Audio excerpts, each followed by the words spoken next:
many different civilizations called Laodikeia home, but its golden age ranged from the Roman to the Byzantine eras, when it was the center of trade, art, culture, and religion. In ancient times, Laodikeia was one of the largest metropolises in Anatolia. The city's main source of income was commerce, and excavations revealed a fascinating fact. Their main area of trade was textiles. I was so surprised to hear this, because today, even thousands of years later, Denizli is still considered to be the textile capital of Türkiye. Laodikeia is one of the biggest and most important archaeological sites in Türkiye today. Laodikeia was founded by a king in the Hellenistic era, who named the city after his wife. Now, I'm walking along the impressive Sirius Street, which used to be twice as long and covered with a roof to protect people from the sun and the rain. People lived, socialized, and shopped on this main street.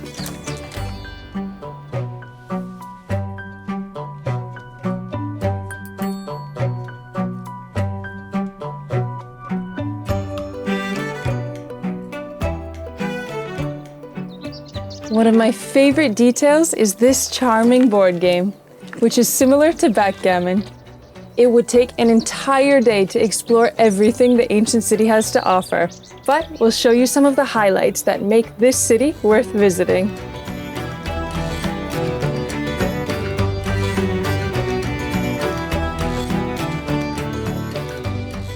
I've entered one of the temples of the city, and there's so much to explore here. This temple was dedicated to Apollo, Artemis, Aphrodite, and the empirical cult.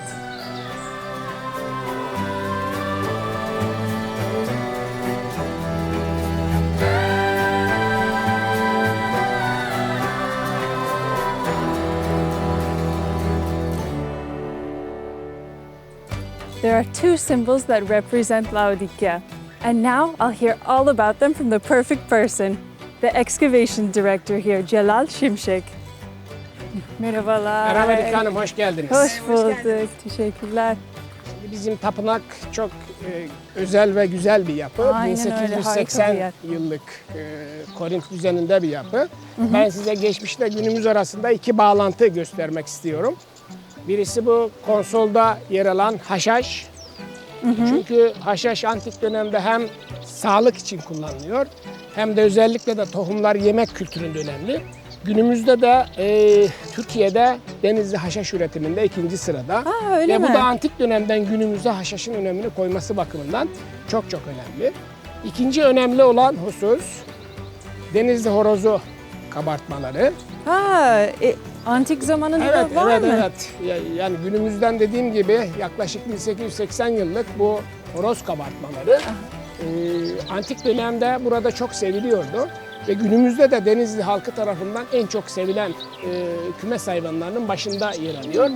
Ve özellikle de Denizli horozu ötüşüyle, ibiğiyle, sakalıyla, kanadıyla başka yerdeki horozlardan çok farklıdır. Bu da özellikle bizim kazılarda bulduğumuz önemli bir veri olarak geçmişten günümüze bu kümes hayvanının bu coğrafyada sürekliliğinin olduğunu göstermesi bakımından çok çok önemli.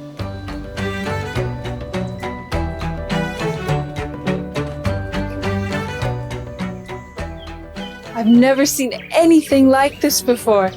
I'm walking on top of a building and can see the rooms, walls, and columns under my feet. This subchamber was used as storage for the gifts given to the temple. Once Christianity arrived in the city, it was converted into an archive for the Church of Laodikeia.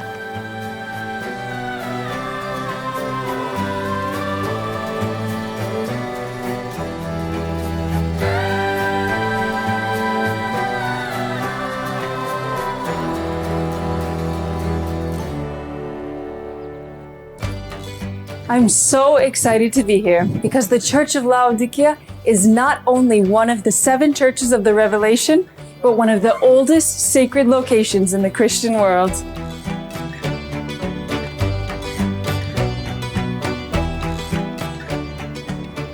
The excavation team did an amazing job with these glass walkways. allowing us to see the frescoes and mosaics up close and personal.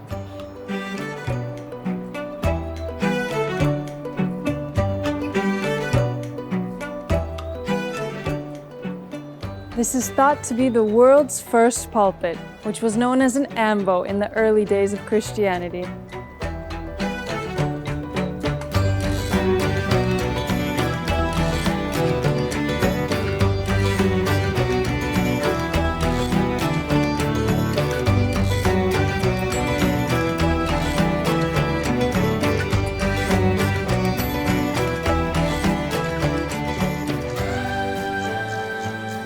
This baptismal font, one of the earliest examples of its kind, sheds light on the ritual of conversion to Christianity in the early centuries.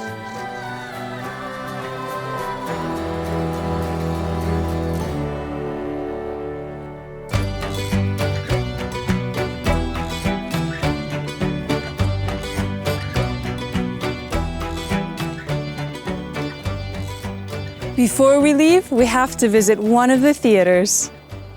Laodikeia is the only city in Anatolia with 2 theaters, showing the importance they placed on art and culture. By the way, don't forget to check out this structure when you visit.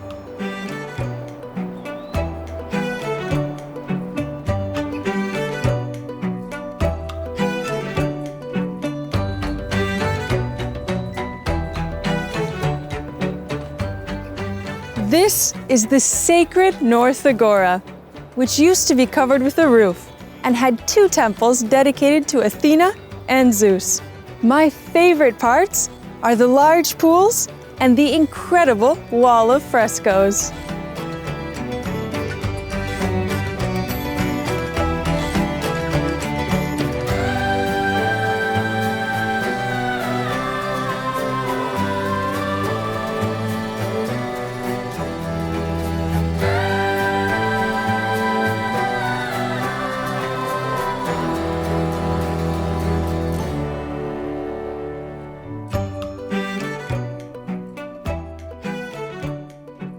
This is the spectacular West Theatre.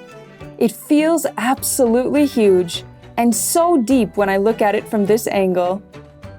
But this was actually the small theatre of the city, with the larger one nearby.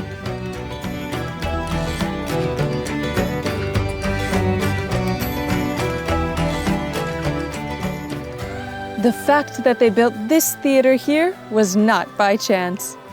In addition to the incredible view, they chose this specific location because it receives the cool western breeze in the afternoon. So clever.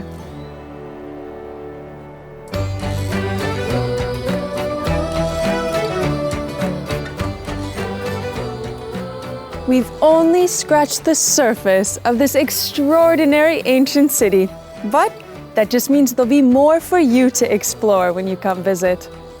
But we're not done with Laodikeia just yet.